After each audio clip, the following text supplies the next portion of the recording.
Hello and welcome to this video about rock art production in Southern Africa. Some of the countries represented in this region include Namibia, Botswana, Zimbabwe, Angola, Lesotho, Eswatini, Mozambique and South Africa. The rock art produced here consists of paintings, which are found in rock shelters in mountain ranges like the Maluti Drakensberg, as well as engravings, which are more common in the drier interior regions. The oldest rock art found so far consists of geometric crosshatches on pieces of ochre found in the Brandberg cave system in South Africa. This is dated to 77,000 years old. Teeth found in the area suggest the site was occupied by anatomically modern humans.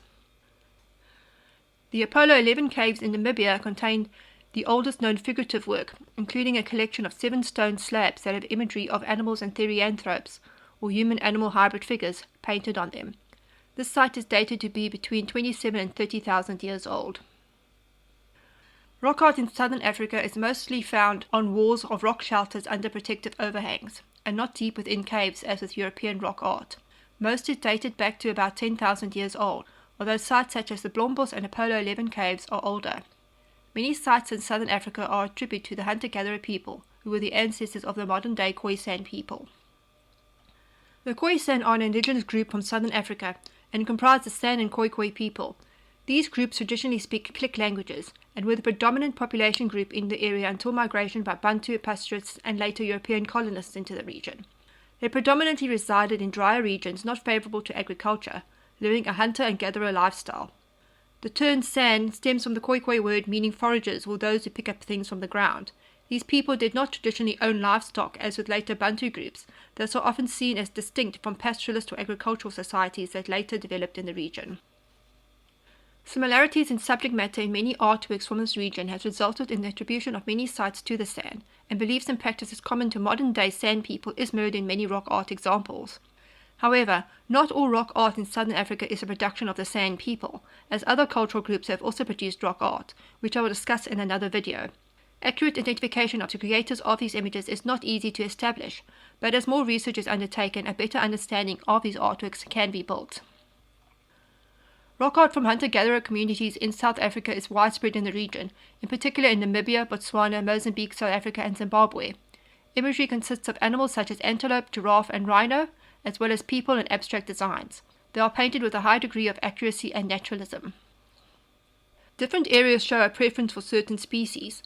The Maluti Drakensberg mountain range contains a number of paintings featuring eland, the largest antelope in Africa, which is the motif most depicted in San art.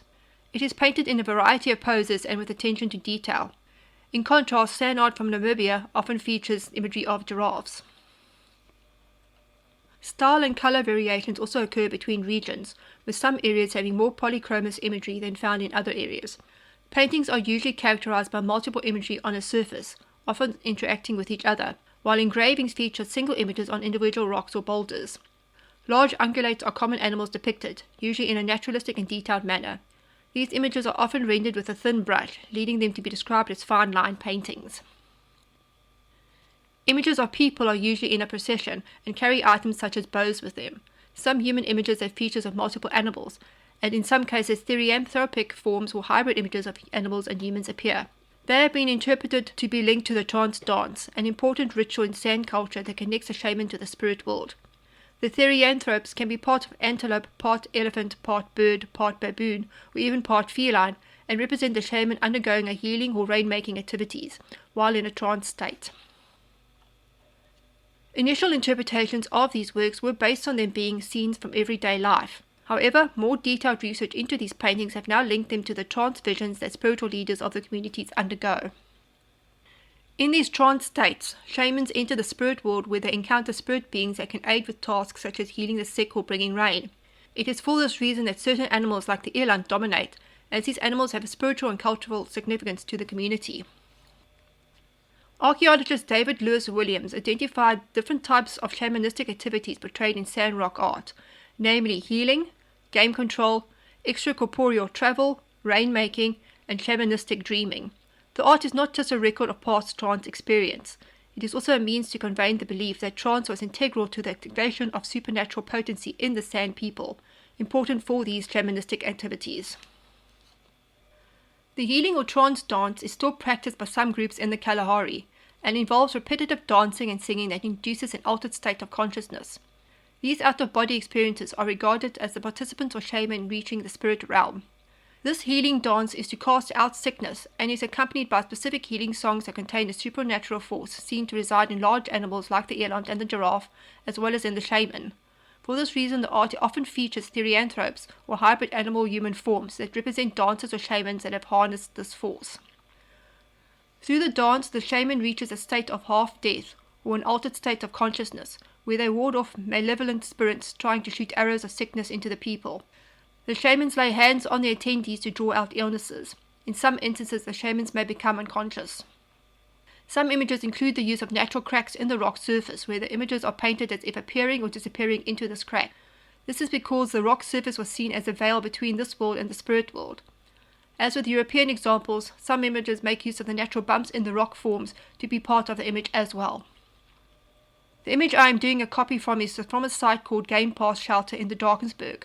This particular panel played an important role in the understanding of sand art and its relation to trance.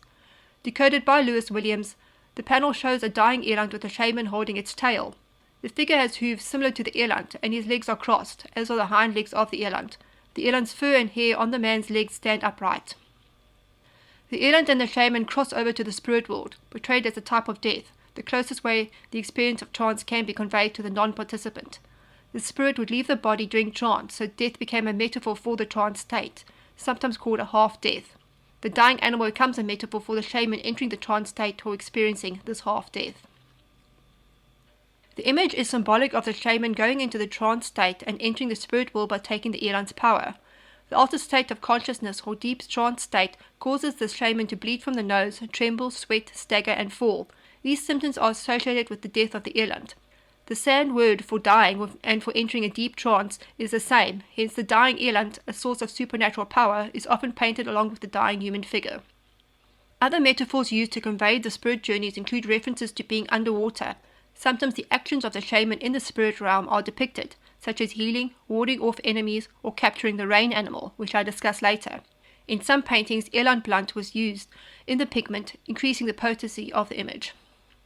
Postures of the figures in paintings often show trance experience, such as nasal bleeding and arms held back. Nosebleeds indicate the peak of the trance state, and records from people from the 19th century indicated that this blood would be smeared onto people for protective purposes. Some imagery show the hand raised to the nose to indicate this. Bodies may also be bent forward at right angles, with dancing sticks held in the hand to support the figure.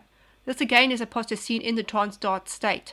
Items of clothing, such as rattles on the legs, are also depicted in imagery to indicate the shamans. White flecks amongst images can be regarded as elements from the spiritual world that only the shaman can see. Modern-day San do not produce rock art anymore, and there are no known recorded interviews with any San artist. Early accounts about San art production do exist and include those of Joseph Orphan, a magistrate from the Cape Colony, who was guided through the Drakensberg by a San guide named King. They recorded some of these images, which were later seen by linguist and ethnographer Dr. Willem Bleek. Bleek, together with his sister-in-law Lucy Lloyd, was studying the language of a San group in the Northern Cape region, conducting interviews and building up a database of the languages. When shown these images, the San people recognized the animal forms as that of the rain animal, a creature of religious significance to the San. Rain was conceptualized as an animal, which a shaman could capture and control through dance. In one image from the Bamboo Hollow San rock art site in the Drakensberg, a group of shamans are shown in the process of capturing the rain bull, or a male rain animal. The rain bull is associated with thunderstorms, dust, and lightning. The female rain animal was associated with softer rainfall. Rainfall led to the renewal of the veld, attracting antelope. Rain columns were seen as the animal's legs. Wisps of clouds were hair, and mist was its breath. During trance, they would capture and kill such an animal, its blood and milk becoming the rain. Petroglyphs or rock engravings also occur in southern Africa, but are more common in dry areas and are found on larger rocks and boulders. In 2019, some of these carvings were found at the Vredefort impact crater, the largest verified impact crater on Earth. The impact event occurred way back in time, about 2 billion years ago, but the carvings are more recent at 8,000 years old. The geological structure includes granophyre dikes, or long narrow structures that formed during their impact. It was while studying these structures that engravings were discovered. The carvings include hippo, horse, and rhino imagery and are attributed to the Khoisan. They were discovered in the so-called rain snake dike of the Vredefort structure, a dike considered significant by geologists. This dike resembles the shape of the rain snake deity and is believed to have spiritual significance related to rain-making. Archaeologists Fiona Moodley and Jens Crick identified the importance of the snake in sand mythology. The uppermost deity in their cosmology can transform himself into a snake, giving himself the power to flood an area. It is possible that the site was a rain-making site. It lies in proximity to the Vaal River and is placed on top of a hill, thus attracting lightning strikes. Animals carved onto the rock surfaces are all associated with rain. Research is still ongoing in this area. So far the videos that I have made regarding rock art has looked mostly at prehistoric rock art. I do need to point out that outside of Europe, rock art traditions are not all prehistoric in the sense that they occurred when there was no written history. In many other regions of the world, such as in Africa, Australia and the Americas, rock art was still produced after writing systems had either been developed or introduced into the area. There therefore is written documentation about the production of these artworks available, as is the case with the San. Furthermore, we have community today that have ancestral ties to these artworks, again seen with the San people. In some areas of the world, rock art may still be produced, but the definition of this as rock art in the traditional sense can be contentious, especially if new materials such as modern paint is used. Feel free to leave a comment if you have any opinions on what makes up rock art today, how it differs from graffiti, and is it still relevant. Like and subscribe for more. Thanks for watching and take care.